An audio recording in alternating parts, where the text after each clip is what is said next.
ಆತ್ಮೀಯ ಬಂಧುಗಳೇ, ಮಹಾಭಾರತ ಉದ್ಯೋಗ ಪರ್ವ, ಇದರಿಂದ ವಿದುರ ನೀತಿ 2ನೇ ಅಧ್ಯಾಯವನ್ನು ತಿಳ್ಕೊಳ್ತಾ ಇದ್ವಿ. ಹೋದ ಭಾಗದಲ್ಲಿ ಯಾವ ರೀತಿಯ ಮನುಷ್ಯರು ಯಾವ ರೀತಿಯ ಊಟವನ್ನು ಮಾಡ್ತಾರೆ ಅಂತೆಲ್ಲ ತಿಳ್ಕೊಂಡ್ವಿ. ಅಂದರೆ ಅದರಲ್ಲಿ ಬಡವನಾಗಿರುವಂಥವನಿಗೆ ತುಂಬ ಹೊಟ್ಟೆ ಹಸ್ದಿರತ್ತಲ್ಲ, ಅವನು ರುಚಿಯಾದಂತಹ ಊಟವನ್ನು ತಿಂತಾನೆ. ಯಾಕೆ ಅಂತಂದರೆ ಅವನಿಗೆ ಹೊಟ್ಟೆ ಹಸಿವಿನಿಂದ ಆ ನಾಲಿಗೆಗೂ ಕೂಡ ರುಚಿ ಸಿಗತ್ತೆ. ಯಾಕೆ ಅಂತಂದರೆ ಹಸಿವೆ ಸ್ವಾದದ ಜನನಿ. ಆದರೆ ಯಾರು ಧನಿಗಳಿರ್ತಾರೋ ಅವರಿಗಿದು ದುರ್ಲಭ.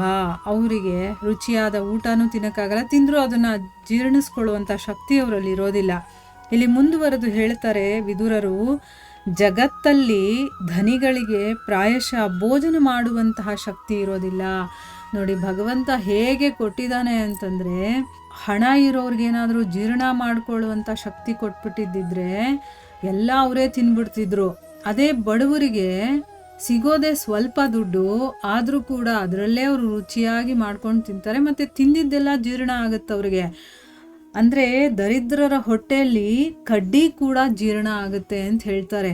ಕಲ್ಲು ಕೂಡ ಜೀರ್ಣ ಮಾಡ್ಕೊಳ್ಳೋಷ್ಟು ಶಕ್ತಿ ಅವರಲ್ಲಿರುತ್ತೆ. ಅಧಮರಿಗೆ ಹಣಕಾಸು, ಊಟ, ಉಪಚಾರ ಅಂದರೆ ಅವರ ಜೀವನವನ್ನು ನಡೆಸೋದಕ್ಕೆ ಇಲ್ಲದೆ ಇರೋದ್ರಿಂದ ಭಯ ಆಗುತ್ತೆ.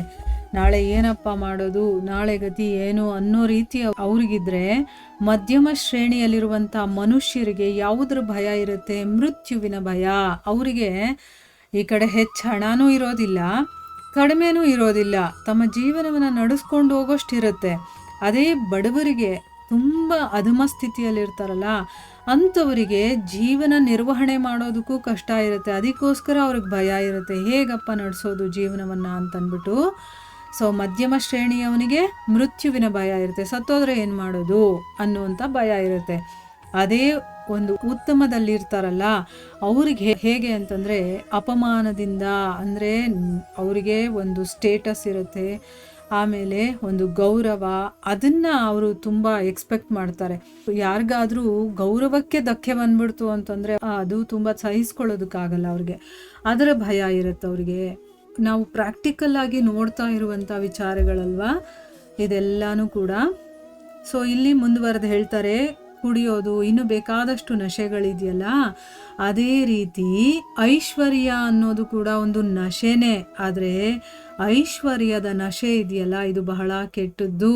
ನೋಡಿ, ಇಲ್ಲಿ ಎಲ್ಲವನ್ನ ಹೇಳ್ಕೊಂಡು ಈಗ ಇವ್ರು ಏನು ಇಷ್ಟಪಡ್ತಾ ಇದ್ದಾರೋ, ಅಂದರೆ ನಮಗೆ ರಾಜ್ಯ ಇರಬೇಕು, ಅದು ಐಶ್ವರ್ಯದ ಮದ ತಾನೇ, ಅದನ್ನು ಹೇಳ್ತಾ ಇದ್ದಾನೆ, ಇಂಡೈರೆಕ್ಟಾಗಿ ಹೇಳ್ತಾ ಇದ್ದಾರೆ ಇಲ್ಲಿ, ಆಯಿತಾ. ಐಶ್ವರ್ಯದ ಮದ ಇದೆಯಲ್ಲ, ಇದು ಬಹಳ ಕೆಟ್ಟದ್ದು. ಯಾಕೆ ಅಂತಂದರೆ ಐಶ್ವರ್ಯದ ಮದದಿಂದ ಮತ್ತನಾಗಿರುವಂತಹ ಮನುಷ್ಯ ಭ್ರಷ್ಟನಾಗದೆ ಅವನಿಗೆ ಬುದ್ಧಿ ಅನ್ನೋದು ಬರೋದೇ ಇಲ್ಲ.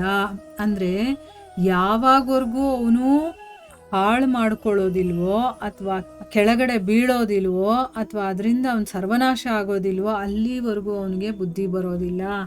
ಈಗ ಈ ಥರ ಒಂದು ಘಟನೆಗಳನ್ನು ನಾವು ಬೇಕಾದಷ್ಟು ನೋಡಿರ್ತೀವಿ ಅಲ್ವಾ.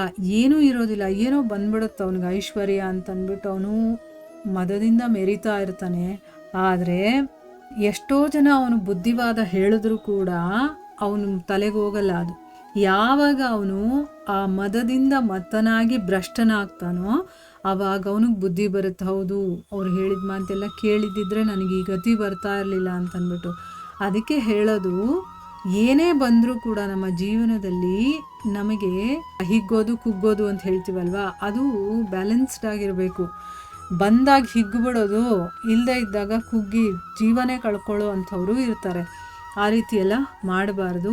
ಇಲ್ಲಿ ಐಶ್ವರ್ಯದ ಮದ ಅನ್ನೋದಿದೆಯಲ್ಲ, ಅದು ತುಂಬ ಡೇಂಜರ್ ಅಂತ ಹೇಳ್ತಾ ಇದ್ದಾರೆ. ಯಾಕೆ ಅಂತಂದರೆ ಅವನು ಅದರಲ್ಲಿ ಭ್ರಷ್ಟನಾಗದೆ ಅವನಿಗೆ ಬುದ್ಧಿ ಅನ್ನೋದು ಬರೋದಿಲ್ಲ. ಆಮೇಲೆ ವಶದಲ್ಲಿಲ್ಲದೆ ಇರುವಂಥ ಕಾರಣದಿಂದ, ವಿಷಯಗಳಲ್ಲಿ ರಮಿಸುವಂಥ ಇಂದ್ರಿಯಗಳಿಂದ ಈ ಜಗತ್ತು, ಅಂದರೆ ಈಗ ನಮ್ಮ ಇಂದ್ರಿಯಗಳನ್ನು ನಾವು ವಶದಲ್ಲಿ ಇಟ್ಕೊಂಡಿರಬೇಕು.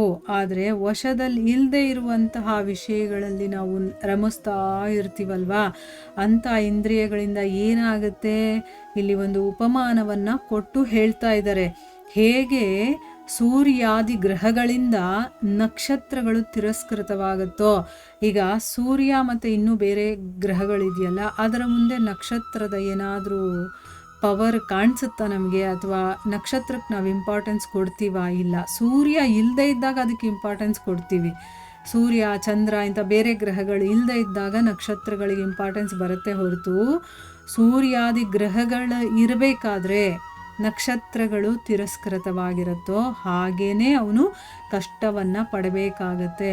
ಅದೇ ಇಂದ್ರಿಯಗಳನ್ನು ಕಂಟ್ರೋಲ್ ಮಾಡಿ ಇಟ್ಕೊಂಡಿದ್ದಾಗ ಅವನಷ್ಟು ಶ್ರೇಷ್ಠ ವ್ಯಕ್ತಿ ಯಾರೂ ಇಲ್ಲ. ಯಾಕಂದರೆ ಅವನು ಎಲ್ಲಿ ಹೇಗೆ ತನ್ನ ಇಂದ್ರಿಯಗಳನ್ನು ಯಾವುದಕ್ಕೆ ಉಪಯೋಗಿಸ್ಬೇಕು, ಎಷ್ಟು ಉಪಯೋಗಿಸ್ಬೇಕು, ಯಾವಾಗ ಉಪಯೋಗಿಸ್ಬೇಕು, ಹೇಗೆ ಉಪಯೋಗಿಸ್ಬೇಕು ಅದೆಲ್ಲ ತಿಳ್ಕೊಂಡಿರ್ತಾನೆ. ಅದರ ಪ್ರಕಾರವಾಗಿ ಅವನು ಮಾಡ್ಕೊಂಡು ಹೋಗ್ತಿರ್ತಾನೆ.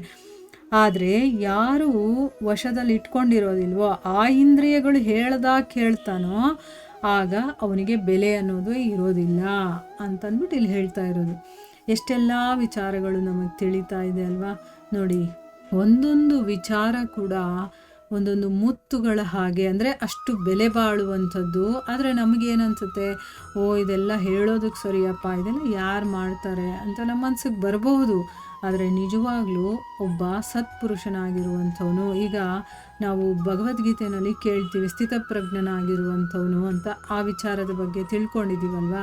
ಆ ಸ್ಥಿತಪ್ರಜ್ಞ ಸ್ಥಿತಿ ನಮಗೆ ಬರಬೇಕು ಅಂತಂದರೆ ನಾವು ಈ ಕ್ವಾಲಿಟೀಸನ್ನೆಲ್ಲ ಪಡ್ಕೋಬೇಕು. ಇದೆಲ್ಲ ಆಗುತ್ತೆ, ಯಾಕಂದರೆ ಇದನ್ನು ಆಲ್ರೆಡಿ ಸಾಧನೆ ಮಾಡಿರೋರು ಇದ್ದಾರೆ ಅಲ್ವಾ? ಸೊ ನಮ್ಮ ಕೈಯಲ್ಲೂ ಆಗುತ್ತೆ. ಅದನ್ನೆಲ್ಲ ಮಾಡಲಿ ಅಂತಲೇ ಇದನ್ನು ಹೇಳ್ತಾ ಇರೋದು. ಸೊ ಒಂದೊಂದೇ ಗುಣಗಳನ್ನು ನಾವು ಆದಷ್ಟು ಮಟ್ಟಿಗೆ ತಿಳ್ಕೊಳ್ತಾ ನಾವು ಒಂದೊಂದು ಅಳವಡಿಸ್ಕೊಂಡು ಮತ್ತೆ ನಾವು ಹಿಂದಿರುಗಿ ಒಂದ್ಸರಿ ನೋಡ್ಕೋಬೇಕು ನಮ್ಮ ಜೀವನವನ್ನು. ನಾನು ಮಹಾಭಾರತ ಆಗಿರ್ಬೋದು, ಭಗವದ್ಗೀತೆ ಆಗಿರ್ಬೋದು, ಯಾವುದೇ ಧರ್ಮಗ್ರಂಥಗಳನ್ನು ತಿಳ್ಕೊಳ್ಳೋಕೆ ಮುಂಚೆ ಹೇಗಿದ್ದೆ, ಈಗ ತಿಳ್ಕೊಳ್ತಾ ಇದ್ದೀನಿ, ಮತ್ತು ನನ್ನ ಜೀವನದಲ್ಲೂ ಕೂಡ ಅಳವಡಿಸ್ಕೊಳ್ತಾ ಇದ್ದೀನಲ್ಲ, ಈಗ ಹೇಗಿದ್ದೀನಿ, ನಮ್ಮನ್ನು ನಾವು ಚೆಕ್ ಮಾಡ್ಕೊಳ್ತಾ ಇರಬೇಕು. ನಾನು ಪದೇ ಪದೇ ಹೇಳ್ತಾ ಇರ್ತೀನಿ, ಯಾಕಂದರೆ ನಾನು ಕೂಡ ಚೆಕ್ ಮಾಡ್ಕೊಳ್ತಾ ಇರ್ತೀನಿ. ನಾನು ಏನು ನನ್ನಲ್ಲಿ ಚೇಂಜಸ್ ಆಗಿದೆ, ಇಷ್ಟು ದಿವಸ ಆದಮೇಲೆ ಈಗ ಏನು ಚೇಂಜಸ್ ಆಗಿದೆ, ನನ್ನ ಜೀವನದಲ್ಲಿ ಏನಾದರೂ ಒಂದನ್ನು ಅಳವಡಿಸ್ಕೊಂಡಿದ್ದೀನಾ ಅಂತ ನಾನು ಚೆಕ್ ಮಾಡ್ಕೊಳ್ತಾ ಇರ್ತೀನಿ. ಸೊ ಆ ರೀತಿ ನಾವು ಚೆಕ್ ಮಾಡಿಕೊಂಡಾಗ ನಾವು ನಮ್ಮ ಜೀವನದಲ್ಲಿ ಉನ್ನತಿಯನ್ನು ಪಡೀತಾ ಇದ್ದೀವ. ಉನ್ನತಿ ಪಡೆಯೋದು ಅಂತಂದ್ರೆ ಏನು? ಹಣ, ಕಾಸು, ಮನೆ, ಬಂಗ್ಲೆ ಅದಲ್ಲ. ಒಳಗಡೆಯಿಂದ ನಮ್ಮ ಗುಣಗಳು ಏನಿದೆಯೋ ಅದರಲ್ಲಿ ವ್ಯತ್ಯಾಸ ಕಂಡು ಬರಬೇಕು ನಮಗೆ. ಹಿಂದೆ ಇದ್ದಂಥ ಗುಣಕ್ಕೂ ಈಗ ನನ್ನಲ್ಲಿರುವಂಥ ಗುಣ ಆಗಿರಬಹುದು, ನಾನು ಮಾತಾಡೋ ರೀತಿ ಆಗಿರ್ಬೋದು, ನಾನು ಮಾಡುವಂಥ ಕೆಲಸಗಳಾಗಿರಬಹುದು, ಇದೆಲ್ಲ ಶ್ರೇಷ್ಠವಾಗಿರಬೇಕು. ಆಯಿತಾ? ಶ್ರೇಷ್ಠ ಮಟ್ಟದ ಗುಣಗಳಾಗಿದ್ದಾಗ ಅದು ನಿಜವಾಗ್ಲೂ ನಾವು ಮಾಡ್ತಾ ಇರುವಂಥ ಕೆಲಸ ಫಲ ಕೊಡ್ತಾ ಇದೆ, ನಾನು ಸರಿಯಾಗಿ ಮಾಡ್ತಾ ಇದ್ದೀನಿ ಅಂತ ಅಂದ್ಬಿಟ್ಟು. ಆಯಿತಾ? ಈ ರೀತಿ ನಮ್ಮನ್ನು ನಾವು ಚೆಕ್ ಮಾಡ್ಕೋಬೇಕು. ಇಲ್ಲಿಗೆ ನಾವು ನಿಲ್ಲಿಸೋಣ. ಹರೇ ಕೃಷ್ಣ.